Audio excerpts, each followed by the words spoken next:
मैं और मेरी फैमिली एक नए घर में शिफ्ट होने जा रहे थे। वो घर 2 फ्लोर का था।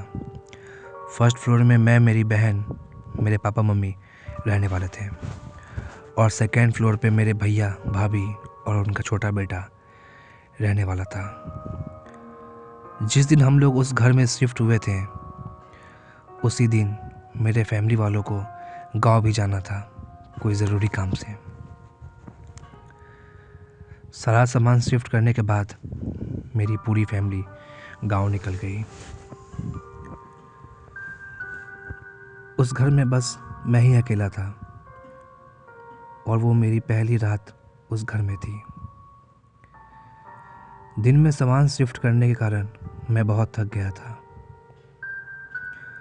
रात को मैंने खाना खाया, मैंने थोड़ी टीवी देखी और मैं सोने के लिए चला गया। मैं अपने बेड पे लेटा ही हुआ था कि रात करीब 12 बजे मुझे सेकेंड फ्लोर पे किसी के कदमों की आहट हुई। ऐसा लग रहा था कि कोई सेकेंड फ्लोर पे चल रहा है। पहले तो मुझे लगा कि शायद पड़ोसी में कोई चल रहा होगा, उसी के कदमों की आहट मुझे सुनाई दे रही है। मैंने ज़्यादा ध्यान नहीं दिया। कुछ ही टाइम बाद मुझे ऐसा एहसास होने लगा कि कदमों की आहट के साथ साथ किसी के पायल की आवाज़ भी मुझे आ रही है। ऐसा लग रहा है कि कोई पायल पहन के तब सेकेंड फ्लोर पे चल रहा है। मुझे बहुत ही अजीब लग रहा था। उस घर में मेरी पहली रात थी, लेकिन मुझे उस घर में बहुत ही घबराहट हो रही थी। ज़्यादा ध्यान ना देते हुए मैं कैसे कैसे सो गया। अगले सुबह उठ के मैं जल्दी से अपने ऑफिस चला गया। शाम को जब मैं वापस आया तो मैं घर में ही बैठा था। फिर से खाना खाने के बाद रात को मैं सोने के लिए चला गया और रात करीब 12 बजे फिर से वही आवाज़, किसी के कदमों की आवाज़ और कदमों के साथ साथ घुंघरू की आवाज़। इस बार मैं उठ के सेकेंड फ्लोर की तरफ जाने लगा सीढ़ियों से होता हुआ। जब मैं मेन डोर के पास पहुंचा तो मैंने मेन डोर को खोला और मैं अंदर चला गया। जब मैं अंदर पहुंचा तो अंदर की लाइट ऑफ थी। अंधेरे में ही मैं इधर उधर देखने की कोशिश कर रहा था। जब मैं अंधेरे में ही इधर उधर देख रहा था तो मुझे ऐसा लग रहा था कि कोई मुझे भी देख रहा है। मैंने जल्दी से लाइट ऑन की, लेकिन लाइट ऑन करने के बाद भी मुझे उस रूम में कोई दिखा नहीं।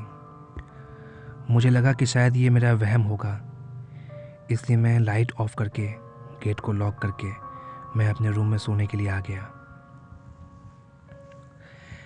लेकिन रूम में आने के कुछ मिनट बाद ही फिर से वही आवाज़ मेरे कानों में आने लगी। इस चक्कर में मैं रात में ठीक से सो नहीं पाता था और मेरा पूरा दिन ख़राब हो जाता था। अगली शाम जब मैं ऑफिस से आया तो मैं सेकेंड फ्लोर पे गया और मैंने सेकेंड फ्लोर की लाइट को ऑन कर दिया और गेट को लॉक करके मैं नीचे आ गया। रात करीब 12 बजे फिर से मुझे वो पायल की आवाज़ आने लगी। इस बार मैं तेज़ी से नहीं, चुपके चुपके दबे पाँव से सीढ़ियों से होता हुआ ऊपर जा रहा था। जब मैं मेन डोर के पास पहुंचा तो मैंने मेन डोर के की होल से चुपके से अंदर की तरफ झांक के देखा तो एक पल के लिए मेरी सांसें ही रुक गई। मैंने की होल से देखा कि एक औरत लाल साड़ी पहन के, पैरों में पायल पहन के बहुत ही डरावने तरीके से डाइनिंग हॉल में डांस कर रही है। उस औरत के बाल खुले थे और वो देखने में बहुत ही अजीब लग रही थी। उसके डांस करने का जो तरीका था वो बहुत ही डरावना था। वो अपने बाल को ज़ोर ज़ोर से हवा में गोल गोल घुमा रही थी। ये देख के मेरे रोंगटे खड़े हो गए। मैं जल्दी से सीढ़ियों से नीचे उतरने लगा। मैं इतना डर गया था कि मेरे पैर सीढ़ियों पे कांप रहे थे। मैं जल्दी से अपने रूम में आके अपने रूम को अंदर से लॉक करके हनुमान चालीसा पढ़ने लगा और मैं अपने आप से यही पूछ रहा था कि अभी अभी जो मैंने देखा है क्या वो सच है। डर के मारे रात भर मुझे नींद नहीं आई। अगली सुबह मैंने ये सारी बातें अपने फैमिली वालों को बताई तो मेरे फैमिली वालों ने मुझे कहा कि शायद ये तुम्हारा वहम होगा। अब मैं भी कंफ्यूज था कि कल रात जो मैंने देखा है वो सच था या मैंने कोई सपना सच में देखा था।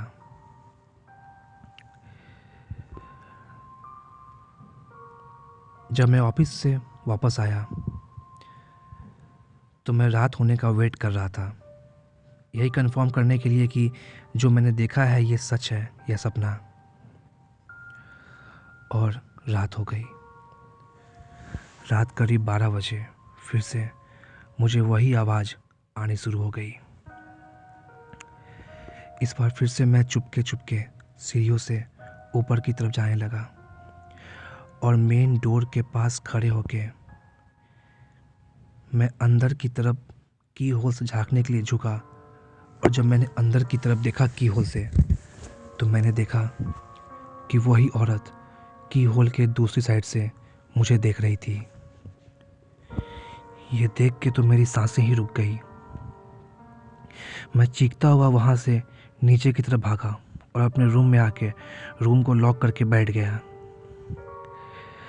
रात होने के कारण पूरा सुनसान था और तभी मैंने सेकेंड फ्लोर की गेट खुलने की आवाज़ सुनी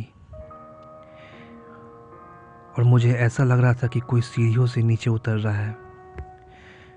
सीढ़ियों से नीचे उतरते हुए मैं उसके पायल की आवाज़ अच्छे से सुन सकता था। उसके पायल की आवाज़ धीरे धीरे तेज़ होती जा रही थी। इसका मतलब कि वो मेरी ही तरफ आ रही थी। कुछ ही सेकंड में उसकी पायल की आवाज़ मेरे रूम के बाहर आकर रुक गई।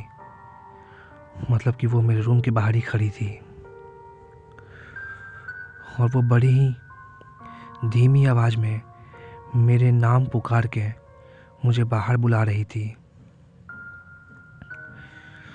मुझे लगा कि शायद आज ये मुझे मार डालेगी, लेकिन मैं मन ही मन हनुमान चालीसा जोर जोर से पढ़ रहा था